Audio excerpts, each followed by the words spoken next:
Bom dia, pessoal. Continuando esse semestre, o estudo da trigonometria, vamos relembrar o sinal do seno e do cosseno em cada quadrante, tá? Então, relembrando, não sei se vocês lembram, o eixo do y é o eixo do seno e o eixo do x é o eixo do cosseno. Então, vamos lembrar aqui, ó. O sinal, como o eixo do y é o eixo do seno e o eixo do x é o eixo do cosseno, eu tenho que esse pedaço aqui, ó, para cima do zero é positivo. E esse pedaço aqui, à esquerda do zero, à direita, né? Desculpa, à direita do zero, é positivo. Então, no primeiro quadrante, eu tenho que o seno é positivo, o cosseno também é positivo. Então, tá aqui. No segundo quadrante, ó, tá vendo aqui o segundo quadrante? Eu tenho o seno positivo e tenho o cosseno, que tá à esquerda do zero, negativo. Então, no segundo quadrante, o seno é positivo, o cosseno é negativo. No terceiro quadrante, ó, esse aqui é o terceiro quadrante, cosseno negativo, seno, que tá para baixo do zero, negativo. Então, ambos, né? Tanto seno como cosseno são negativos. No quarto quadrante, tá vendo aqui o quarto quadrante? Aqui é o cosseno, aqui é o seno. Então, seno é negativo, o cosseno positivo. Então, seno negativo, cosseno positivo. Então, relembrando aí os sinais, vocês têm que saber bem os sinais do seno e do cosseno em cada quadrante, tá? Então, vamos agora, que nós vamos usar muito esses sinais, para o estudo da relação fundamental do seno e do cosseno, tá? Eu tenho aqui no ciclo trigonométrico esse segmento aqui, OB. Esse segmento OB é o raio da circunferência. E no ciclo trigonométrico, o raio da circunferência é 1, tá? E tenho aqui este segmento aqui, ó, OM, é o cosseno. E tem que esse segmento aqui, OP, é o seno, tá? Então, OM é o cosseno de x, OP é o seno de x, tá certo? Vocês estão reparando que aqui, ó, nós temos um triângulo retângulo, aqui o ângulo de 90 graus. Eu tenho aqui OB, que é o raio, que é 1, é a hipotenusa. Tenho que OM aqui é um cateto e MB é o outro cateto.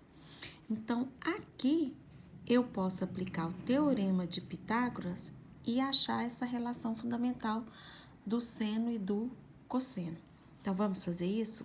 O teorema de Pitágoras, ele diz que o quadrado da hipotenusa é igual à soma dos quadrados dos catetos. Então, eu tenho OB ao quadrado é igual a OM ao quadrado mais MB ao quadrado. MB ao quadrado. Só que vocês estão reparando aqui, ó, que o MB tem a mesma medida que OP, tá? Aqui eu tenho o ponto P, né? Eu tenho que esse pedacinho aqui, MB, é a mesma medida aqui no eixo do Y, que é o segmento OP. Então, eu tenho que MB é igual a OP. Então, vai ser OB ao quadrado igual OM ao quadrado mais OP ao quadrado, tá? Então, eu tenho que OB vale 1. Então, vai ser 1 ao quadrado igual OM. Ó, OM é o cosseno de x. Então, eu tenho aqui que cosseno ao quadrado de x, porque o OM tá ao quadrado, né? Então, vai ficar cosseno ao quadrado de x, mais tenho que OP é o seno de x. Então, como ele tá elevado ao quadrado, vai ficar seno ao quadrado de x. Mudando a ordem aqui, ó, eu tenho que cosseno ao quadrado de x mais seno ao quadrado de x é igual a 1. Então, essa é a nossa relação fundamental, que nós vamos usar agora nos próximos exercícios, tá? Então, aqui eu tenho um exemplo. Dado seno de x igual a 3/5 e x maior que π sobre 2 e menor que π, calcule cosseno de x. O que significa esse x ser maior que π sobre 2 e menor que π? Π sobre 2, vocês sabem que mede 90 graus e o π 180. Então, significa que esses valores do seno e do cosseno vão estar no segundo quadrante. Porque ser maior que 90 e menor que 180 significa que está no segundo quadrante, certo? Tá? Então, vamos achar o cosseno aqui? Basta nós usarmos a relação, né? Cosseno ao quadrado de x mais seno ao quadrado de x é igual a 1. Então, cosseno ao quadrado de x mais, vamos substituir o seno por 3/5. 3/5 ao quadrado igual a 1. Próximo passo, resolver a potência. Então, 3/5 ao quadrado, ó, 3 ao quadrado é 3 vezes 3, 9. 5 ao quadrado é 5 vezes 5, 25. Isso aqui igual a 1.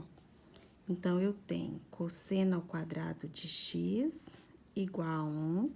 Passando mais 25 avos por segundo membro, fica menos 9,25 avos. Então, cosseno ao quadrado de x vai ser, vou tirar o mínimo aqui, ó, de 25 e 1, que dá 25. 25 dividido por 1, 25 vezes 1, 25, menos. 25 dividido por 25 é 1, vezes 9, 9. Então, aqui, ó, vai ficar cosseno ao quadrado de x igual 25 menos 9 dá 16 sobre 25, tá? Agora, o que eu tenho que fazer? Eu tenho que eliminar esse expoente 2 aqui no primeiro membro. Para nós eliminarmos esse expoente 2 no primeiro membro, eu tenho que fazer a operação inversa. A operação inversa é a radiciação, ou seja, extrair a raiz quadrada, tá? Então, eu tenho aqui cosseno de x, mais ou menos, porque eu vou ter dois valores, que é elevado ao quadrado dá 16, que é o mais 4 e o menos 4. E vou ter dois valores, que elevado ao quadrado vai dar 25, que é o mais 5 e o menos 5. Então, vai ficar raiz quadrada de 16 sobre 25. Agora, como eu tenho dois sinais, é o que eu preciso agora de saber os sinais do seno e do cosseno nos quadrantes. Então, aqui em cima, nós vimos que o seno e o cosseno tem que estar no segundo quadrante. Então, nós temos que saber o sinal do seno no segundo quadrante e o sinal do cosseno no segundo quadrante. Do seno, como ele já deu, tá vendo que no segundo quadrante o seno é positivo? Agora, eu tenho que achar o sinal do cosseno no segundo quadrante, né? Então, relembrando lá, o segundo quadrante tá aqui, ó. Então, seno positivo, cosseno negativo, certo? Então, aqui, ó, vai ser cosseno de x. Então, o cosseno no segundo quadrante é negativo, certo? Agora, é só extrair a raiz quadrada. 16 é a raiz quadrada de 25. Agora, eu falei para vocês, né? A raiz quadrada de 16 é 4, porque 4 vezes 4 é 16. E a raiz quadrada de 25 é 5, porque 5 vezes 5 é 25. Então, cosseno de x é igual a menos 4/5, certo? Tá? Então, os próximos exercícios que vocês têm que responder aí na lista é sobre essa relação fundamental. Então, qualquer coisa, qualquer dúvida, pode me procurar no privado, tá?